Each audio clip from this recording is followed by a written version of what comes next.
Storms.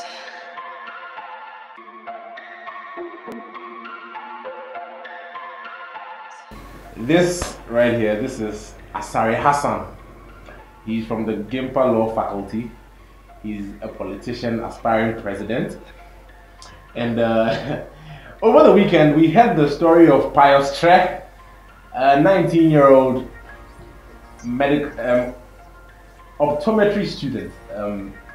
He applied for KNUST Medical School and he was denied. It turns out that Mr. Pius is the best WASI student, not in Ghana and Nigeria, but in the whole of West Africa. So, we invited Pius over for an interview, and then we posted the interview. And it has been gaining a lot of attention. Some of you are complaining that it's a great injustice. He should have had access to the school, he should have been admitted.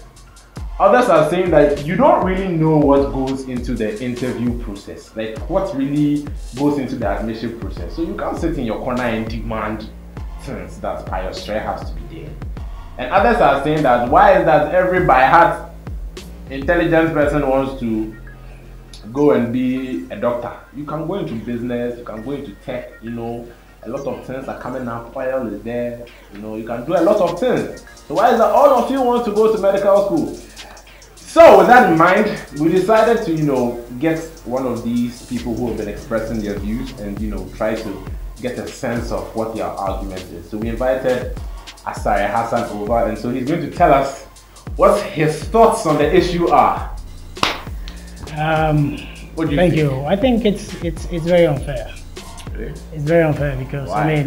being the best student in West Africa, he should have been given a chance. I don't think the bit about the interview is really relevant, and the reason is simple.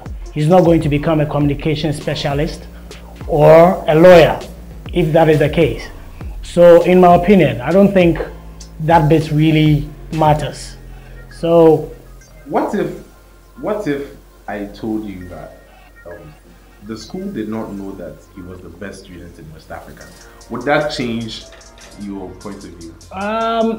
not really. And the reason, why is it coming out now that he's the best student in West Africa? That has nothing to do with the medical school. So maybe we should find a way of sending the raw materials there in terms of raw results for people to look at it when they are making some of these decisions. Secondly, you could look at it from the point of, now, other students who did not make grade A are now reading medical. They are reading whatever they wanted to do, as opposed to a best student who, in my opinion, could have become a better doctor as compared to the one who did not make the grade. Just because of money, that's what I heard. What are we talking about? Okay, first, you don't know that it was because of money. But, it's two things. One, the school did not know that he was the best student in West Africa because they didn't have access to the raw score. And we are not talking about the future. We are talking about what has happened. So let's not go into what has to happen in the future. Let's stay with what has happened. Secondly, you make the case about the students who got less than 8 A's and still are represented in the medical school. But you sort of misrepresent the argument when you look at it from that angle. The thing is that everybody who applies to the medical school in search of regular admission has to have 8 A's. Conk. And you have to have your 8 A's. And because the school did not know that Pius was the best student in West Africa, they went into an interview process because the numbers are too many. See, the school receives more applications than it can handle. Are you saying the 8 A's were too many? Yes. The school receives more applications for regular than it can handle. So it has to find a mechanism to basically sift out, those that have, the X factor and those that don't. And Pius himself said he went into the interview and he strongly suspects that might have been why he wasn't accepted. And so when you look at it from that point of view, you really don't have much against the school. I like the word. He said might, not is. Okay. Now, let's look at it from this point. I'm a very good student. For some reason, I woke up from the wrong side of the bed. My mommy shouted at me. My auntie died. I'm very brilliant, bold, whatever it is. I get to the interview on that particular day because unfortunately they are deciding when I should come for the interview. So I come there and I'm being interviewed. For some reason, I'm not in the right frame of mind, or otherwise I don't get my facts right. Does that mean I'm stupid? Does that mean I don't have it? Anything could have come up. So you cannot really use the oral of that interview bit as a justification. So I don't think really that is really a point. Okay. Secondly, what I've heard other people say, that somehow I think I may side with them a little bit, has to do with the fact that there are protocols. Some of the times, you know, you and I know. I don't know anything. That, you see, the question I have to ask is simple. What is the criteria for coming up with some of these things? The criteria for the interview. What are the issues? What do we like? How do we justify that they really did a good job? How do you prove that somebody was not paid on the panel to do what he did? I mean, there are 1,001 reasons I can give you for what I'm talking about. So if somebody was really sitting there paid to pay the others, as was, I don't want to go into other issues, somebody was paid to pay others. Allegation, you could say. But some of these things happen.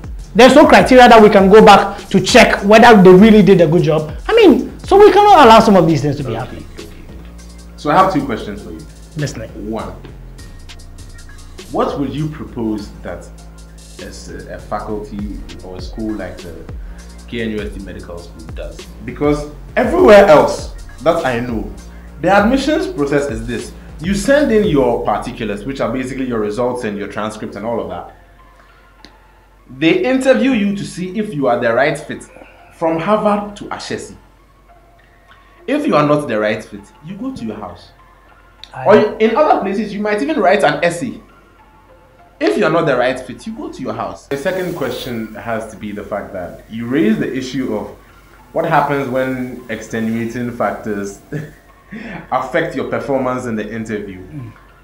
Could one not then counter argue that it is for, you know, like as a doctor, a lot of things are going to happen in your life that, you know, might affect your performance. Can I jump in quick? No, let me finish the question. Go ahead.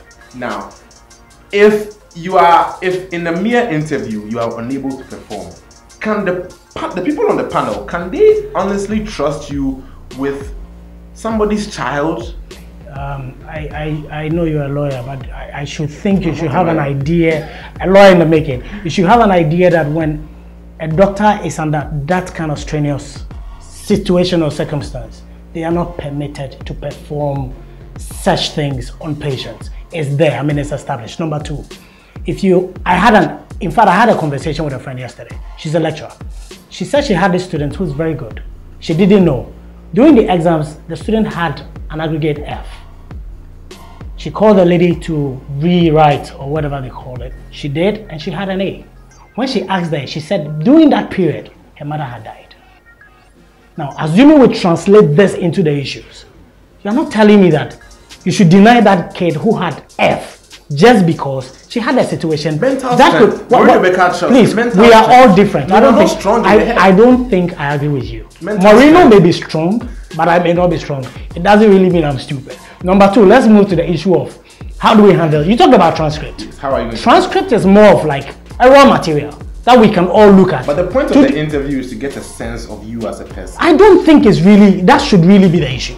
A sense of, you see, I may not be a very good communicator, but I may be good with an accounting, whatever. I may not be able to present, but I have my numbers right.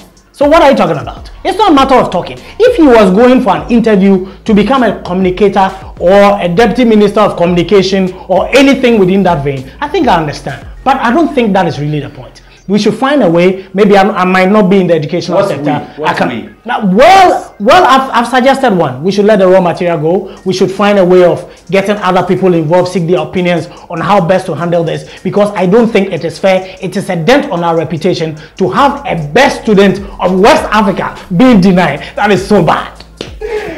Any other This is Azari Hassan. Watch out for him. He's already a serial killer. Watch out for him.